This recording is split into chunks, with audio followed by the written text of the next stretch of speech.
All right, let's talk relationships. If you're getting into a new relationship, it turns out that some people do some pretty interesting things to cleanse their single days away. So according to a survey here, are 5 things people do to rid the skeletons from their closet. Number 1 on the list, clean out your underwear's drawer. I put the S on underwear. How is that number 1? That's number 1 on the list.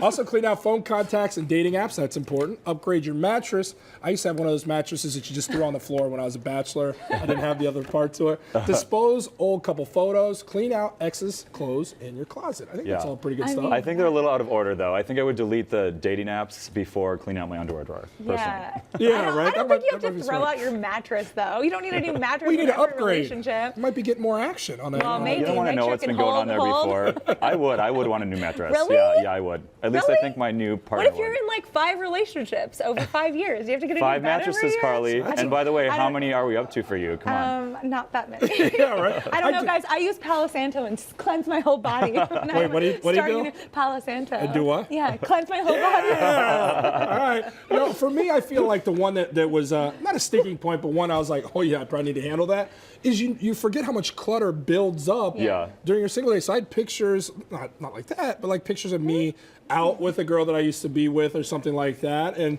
my girlfriend, who's now my fiance, was like, the hell's this? Yeah. And I was like, I didn't remember that was in there. So I do think you do need to cleanse all that stuff and get rid of it. And definitely the dating apps. There is no need to have the Tinder, the whatever. If you're in a gay relationship, the first thing you delete is Grindr automatically. Yeah, you can't have that though, right? It's going to draw questions. So much evidence, Is there anything else missing on this list? I was going to say for the holiday time, like when you're going through Christmas ornaments and opening them, I came up with a thing called Xmas ornaments, which are ornaments that you had with your ex. So that's a good one. Got to throw those away. Last question for you. How about gifts that you received from a previous partner? No, those gifts are yours to keep. I don't have a problem with that. Yeah, exactly. So you could wear a watch, you could wear like a piece of jewelry. That's payback for your investment in the relationship. Hello. I remember I broke up with an ex-boyfriend and I was like, I have your old baseball hat. I think you're going to really want it. I have some other things. And I was like, I need to just give this to him or just throw it away because you don't want to just have that around, even if it's in a box. Mail it in a non-marked package. Yeah, it never happened. I think I just donated it to the thrift store.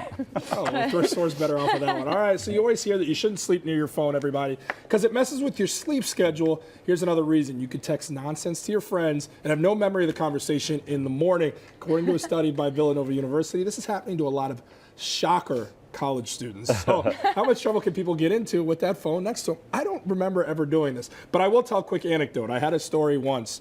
I went out, this is back in my single days. I went out one night. I had a wild night out. I wasn't drunk or anything, but it was late at night. It was a weekday. I had to go to work the next day.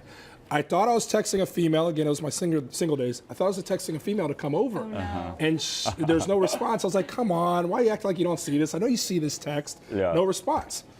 Get to work the next day, and my boss says, hey, my wife didn't appreciate you texting me to come over last night. Please don't ever let that happen again. Was it the same name or just totally like? It was, the numbers weren't saved, and they were both just in the thing. Well, that's your fault. I'm sorry. So that's really a perfect example of texting the nonsense at night. So it could happen. I think Villanova's onto something with this study. Who wants to get text messages in the middle of the night? I sleep with my phone on silent. Like nothing is disturbing me. But what about 100%. emergencies? Don't you worry about emergencies? No, I don't. I'm just like, that's the risk I guess I'm going to take. I'll find out whatever the emergency was in the morning, but no, I don't. I feel like more people, like every day I wake up and I have emails and I have texts and like, I don't want to be dealing with that in the middle of the night. I like to get my sweet slumber. The idea of emergency is in the right now. I'm a huge texter and I have done this quite a few times. And the good news is there's a full track record of what you did and you can, just like Kevin Hart, you can apologize for it in the morning. Hopefully a little more thought out. Yes, I've done the thing for the PR guy over here, absolutely. Yeah, I've like woken up to text messages and or emails and just replied really fast, like just on instinct. And I've learned like, don't even reply to anything like as soon as you wake up, because sometimes you like have your coffee and you're like, oh, that was a little bit too direct. Yeah, I don't know.